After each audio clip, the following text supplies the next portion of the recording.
Okay, this is Wolfman with a review of Jon Del Arroz's new book, Justified, book one of the Nano Templar Saga. I believe he's already got a trilogy written. He's just releasing the first book at this point. And the cover really does say it all here. You got a knight with a laser sword, though that moon does seem a little bit close to my liking, but anyway.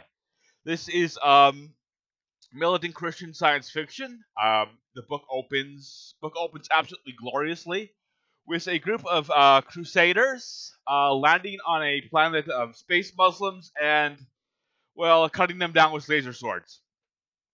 So, you know exactly what you're getting with this book. So, it's fucking glorious. So, uh, anyway, we're going into, after that opening chapter, which kind of sets the pace, we get into the meat of the story where Drin, the Templar knight in question, has a bit of a crisis of faith and deserts the unit. And he winds up crash landing on a planet. And from there, things get a bit more interesting. He sees the face of the enemy, and he understands what he has to do. So, anyway, and then there's a secondary character, which is basically a space bunny princess type thing. You don't really get the feel for the anyway. It'll keep the stories happy anyway. So you have the dual viewpoints. Main characters are fairly solid. Drin's again, a lot of this is about Drin's crisis of faith. You know, this is a basically he's a Templar knight. Gets his powers from nano machines. So you know, Senator Armstrong approves. Again, he's having a crisis of faith. He's wondering, okay, is what we're doing actually you know, a righteous, holy thing?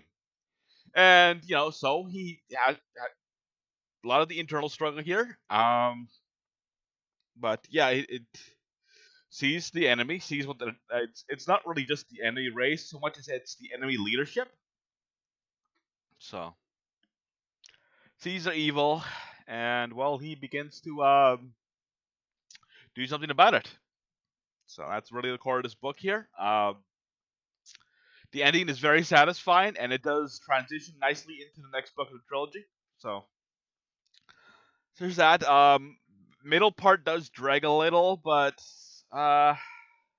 again, brilliant opening, high energy, solid, satisfying ending, and there's a lot of character development in the middle of the story. So anyway, this isn't just Deus Vult in space. This is Deus Vult in space with "Thou shalt not cuck" mode enabled. So, and it is absolutely blatant. And again, it's just glorious. It's a beautiful breath of fresh air, and there's plenty of laser swords for everyone. So, anyway, it's a good book. I can't necessarily give it a 5.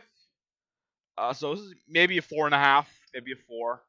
But again, that opening chapter is glorious. I think Jon is really a moments writer.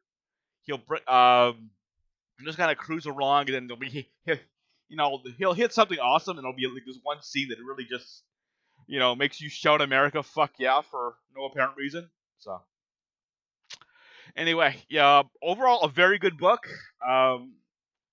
Breath of fresh air, and we really do seem to have this emerging subgenre of militant Christian science fiction that's mostly seems to cover the older gamers who are just pissed off at the way the Christianity's been portrayed in the media, and how weak and limp-wristed a lot of Christian fiction is. So, anyway, I've rambled on long enough.